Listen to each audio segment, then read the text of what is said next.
Hello and welcome back to the channel, fellow Spacenerds. For this week's video, it's time to continue the journey of the Meta Mace series.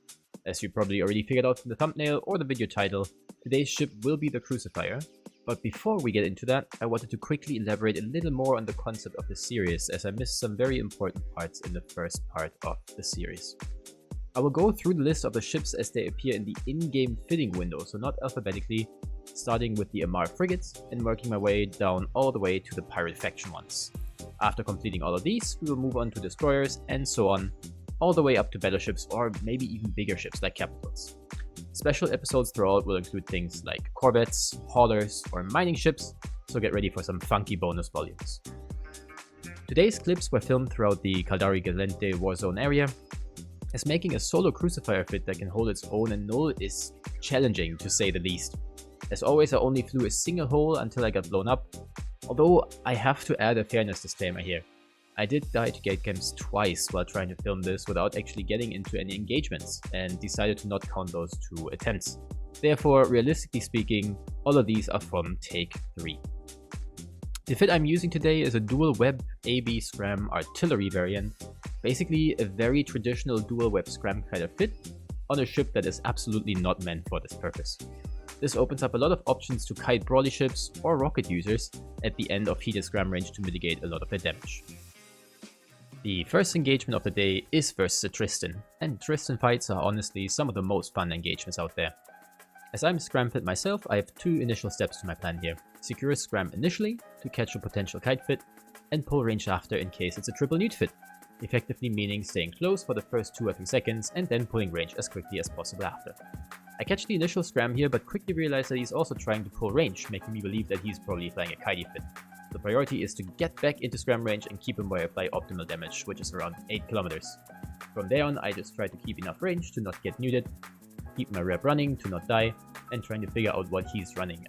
As you can probably see, I'm currently not being scrammed, web, nuded, or pointed, so his fit is still quite a mystery to me, but this will change quite quickly. As you can see, he started to nude me now, which confirms my thought that he's probably compact scram with some form of triple nude fit, which is completely wrong, you'll see soon. And now the only thing I have to do is keep him at range because I have superior control, and hopefully his tank runs out before mine. It's getting pretty close, I'm also almost out of cap, and here I unfortunately do not realize that I didn't turn auto reload off. So right here my AR goes on reload, something you should always check, but luckily my next alpha hits really well and the Tristan goes down right before I do. Good fight to Zachariah, and let's move on to the next engagement. After 20 minutes of empty systems, I finally find a new target to slide on.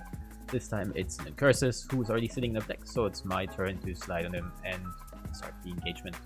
Initially, of course, the Incursus tries to pull range, however, since I have scram dual web, you'll see me right here immediately being able to pull range on him. It also turns out that the Incursus was actually my co-op drive fit, so the second my scram hits, he basically lost the engagement already. This whole layout is a little bit weird. He's running Warp Disruptor in web, which is quite an uncommon practice for an Incursus, let's call it, especially since he's also blaster fit. So he loses a lot of control, he doesn't really have range to apply his damage, and at the point where my control hits him, he's very much dead in the water. You'll see that his fit is also mostly Q1, which makes me think that it was actually a Plexer, who probably thought the Crucifier was an easy fight. And this is one of the big things why flying a ship like a Crucifier can actually be beneficial in faction warfare for getting fights, simply because people like Plexers, who would normally run from an Atron or any, let's call it, decent fight but fuck off, still stay around and get killed by you. Fight number 3 is certainly the highlight of today's video. Since it also has voiceover by me, since I apparently really love talking to myself, I'm gonna shut up for this part and let you enjoy the real life comms. Imicus on 0, Atron range.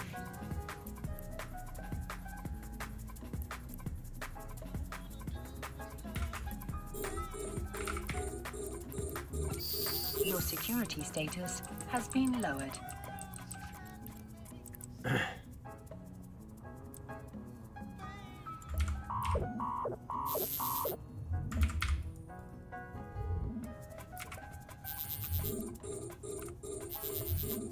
What the fuck, I'm not playing shit with this guy. Okay, I'll switch here. Stop this. And this guy, keep a range 8 on him.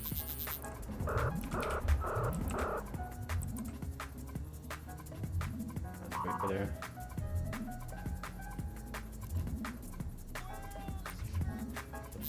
Stop healing this.